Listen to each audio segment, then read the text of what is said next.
ನಮಸ್ಕಾರ, welcome back to Radhe ಸಮಾಚಾರ. ಎಲ್ಲರೂ ಹೇಗಿದ್ದೀರಾ? ಇವತ್ತು ಬೆಳಗ್ಗೆ ಶುಕ್ರವಾರ, ಇದು ಶುಕ್ರವಾರದ ವ್ಲಾಗ್ ಆಗಿರುತ್ತೆ. ಶುಕ್ರವಾರದ ಪೂಜೆ ಮಾಡಿದ್ದೀನಿ. ಶುಕ್ರವಾರ ಅಂದರೆ ಪೂಜೆ ಮಾಡಿದ್ರೆ ಏನೋ ಒಂಥರ ಸಮಾಧಾನ, ಏನೋ ಪಾಸಿಟಿವ್ ವೈಬ್ ಅನಿಸುತ್ತೆ. ಇನ್ನು ಪೂಜೆ ಎಲ್ಲ ಮುಗಿದ ಮೇಲೆ ಇವತ್ತು ನಾನು ನವಣೆನಲ್ಲಿ ಪಲಾವ್ ಮಾಡಿದೆ. ಪಲಾವ್ ರೆಸಿಪಿನ ಲಾಸ್ಟಲ್ಲಿ ಹಾಕಿರ್ತೀನಿ. ಪಲಾವ್ ಮಾಡಿದ್ಮೇಲೆ ಆಟೋ ಬುಕ್ ಮಾಡಿಕೊಂಡು ನಾನು ಡಬ್ಬಿಂಗಿಗೆ ಹೊರಟೆ. ಆಟೋದಲ್ಲಿರಬೇಕಾದ್ರೆ ಯಾಕೋ ತುಂಬ ಖುಷಿ ಅನ್ನೋ ಥರ ಫೀಲ್ ಆಗ್ತಾಯಿತ್ತು. ಅದು ಪೂಜೆ ಮಾಡಿರೋದಕ್ಕೋ ಏನೋ ಗೊತ್ತಿಲ್ಲ, ಒಂಥರ ಖುಷಿ ಆಗ್ತಾಯಿತ್ತು. ಅದಕ್ಕೆ ಒಂದು ಸ್ವಲ್ಪ ಕ್ಲಿಪ್ಪಿಂಗ್ ತೊಗೊಂಡೆ. ಅದಾದಮೇಲೆ ನಾನು ಸ್ಟುಡಿಯೋಗೆ ಹೋದ ತಕ್ಷಣ ನನ್ನನ್ನು ಫಸ್ಟ್ ಯಾವಾಗಲೂ ವೆಲ್ಕಮ್ ಮಾಡೋದು ಈ ನನ್ನ ಕ್ಯೂಟ್ ಫ್ರೆಂಡ್ಸ್ ಓಶೋ ಮತ್ತು ಗಾರ್ಗಿ. ಅವರಿಬ್ಬರು ನನ್ನನ್ನು ಎಲ್ಲ ವೆಲ್ಕಮ್ ಮಾಡಿದ್ಮೇಲೆ ಅವರಿಬ್ಬರೇ ಒಂದು ಸ್ವಲ್ಪ ಹೊತ್ತು ಆಟ ಆಡ್ತಾಯಿದ್ರು. ಚೆನ್ನಾಗಿ ಆಟ ಆಡ್ತಾಯಿದ್ರು. ಅದಕ್ಕೆ ಸ್ವಲ್ಪ ಕ್ಲಿಪ್ಪಿಂಗ್ಸ್ ತೊಗೊಂಡೆ. ಎಷ್ಟು ಚೆನ್ನಾಗಿ ನನ್ನನ್ನು ವೆಲ್ಕಮ್ ಮಾಡ್ತಾರೆ ಗೊತ್ತಾ. ಯಾರು ಮನುಷ್ಯರು ನಮಗೋಸ್ಕರ ಕಾಯಲ್ಲ, ಆದರೆ ಪ್ರಾಣಿಗಳು ಮಾತ್ರ ಯಾವಾಗಲೂ ನಮ್ಮನ್ನು ಒಂದು ಸತಿ ಮಾತಾಡ್ಸಿದ್ರೆ ಸಾಕು, ಇನ್ನೊಂದು ಸತಿ ಯಾವಾಗ ಬರ್ತಾರೆ, ಯಾವಾಗ ನಾವು ಅವ್ರನ್ನ ಮಾತಾಡಿಸ್ತೀವಿ ಅಂತ ತುಂಬ ನೆನಪಿಟ್ಕೊಂಡು ತುಂಬ ಚೆನ್ನಾಗಿ ಮಾತಾಡಿಸ್ತಾರೆ. ಹಾಗೆ ನೆನಪಿಟ್ಕೊಂಡಿರ್ತಾರೆ. ಅದೊಂಥರ ಪ್ರೀತಿನ ಹೇಗೆ ಅಂತ ಎಕ್ಸ್ಪ್ರೆಸ್ ಮಾಡೋಕ್ಕಾಗಲ್ಲ. ಮೂಕ ಪ್ರಾಣಿಗಳ ಪ್ರೀತಿ ಯಾವತ್ತಿದ್ರೂ ನಿಷ್ಕಲ್ಮಶವಾಗಿರುತ್ತೆ ಅಂತ ನನಗನ್ಸುತ್ತೆ. ನಿಮ್ಗೇನು ಅನಿಸುತ್ತೆ?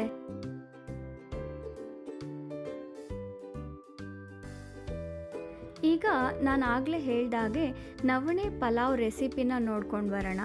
ನವಣೆ ಬಳಸೋದು ಆರೋಗ್ಯಕ್ಕೆ ತುಂಬ ಒಳ್ಳೆಯದು.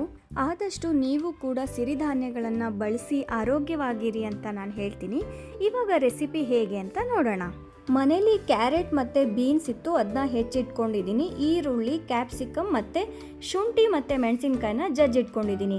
ಹಾಗೆ ಇಲ್ಲಿ 8 hours ನೆಂದಿರೋ ಅಂಥ ಮಿಲ್ಲೆಟ್ಸ್ ಇಟ್ಕೊಂಡಿದ್ದೀನಿ. ಈಗ ಕುಕ್ಕರಲ್ಲಿ ತುಪ್ಪ ಮತ್ತು ಎಣ್ಣೆ ಹಾಕ್ಕೊಂಡು ಪಲಾವ್ ಎಲೆ, ಜೀರಿಗೆ, ಚಕ್ಕೆ, 1 ಚಕ್ಕರ್ ಮೊಗ್ಗು, 1 ಮರಾಠಿ ಮೊಗ್ಗು ಹಾಗೂ 4 ಲವಂಗ ಹಾಕ್ಕೊಂಡು ಚೆನ್ನಾಗಿ ಫ್ರೈ ಮಾಡ್ಕೊತಾ ಇದ್ದೀನಿ. ಹಾಗೆ ಕರಿಬೇವು ಸೊಪ್ಪು ಕೂಡ ಸೇರಿಸ್ಕೊಂಡಿದ್ದೀನಿ.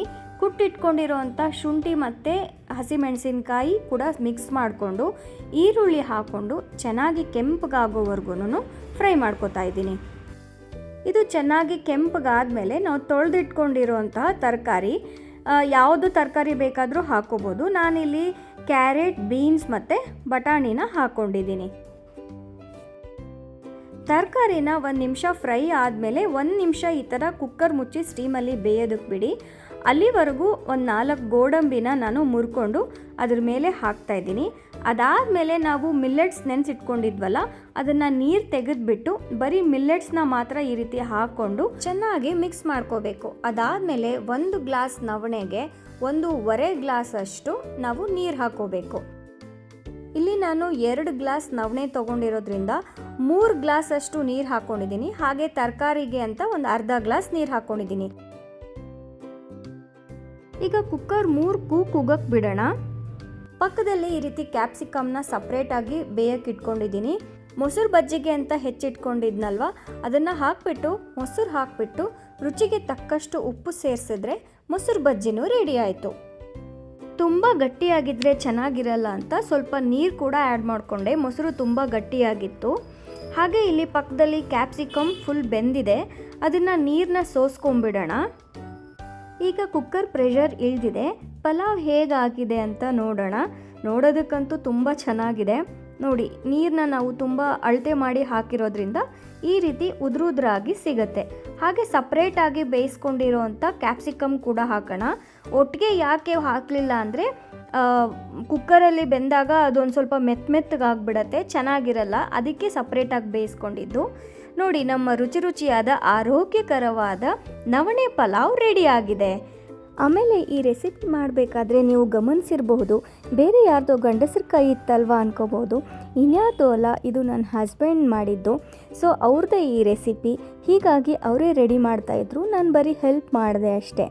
ಈ ವಿಡಿಯೋ ನಿಮಗೆ ಇಷ್ಟ ಆಗಿದ್ದರೆ, ರೆಸಿಪಿ ಇಷ್ಟ ಆಗಿದ್ದರೆ ಪ್ಲೀಸ್ ಲೈಕ್ ಮಾಡಿ. ಹಾಗೆ ನನ್ನ ಚಾನಲ್ನ ಸಬ್ಸ್ಕ್ರೈಬ್ ಮಾಡಿ. ನನಗೆ ಗೊತ್ತಿರೋವಂಥ ಹಲವು ರೆಸಿಪಿಗಳನ್ನ ಶೇರ್ ಮಾಡಬೇಕು ಅಂತ ಈ ಚಾನೆಲ್ ಮಾಡಿದ್ದೀನಿ. ಪ್ಲೀಸ್ ಸಪೋರ್ಟ್ ಮಾಡಿ, ಸಬ್ಸ್ಕ್ರೈಬ್ ಮಾಡಿ. ಧನ್ಯವಾದಗಳು. Thank you.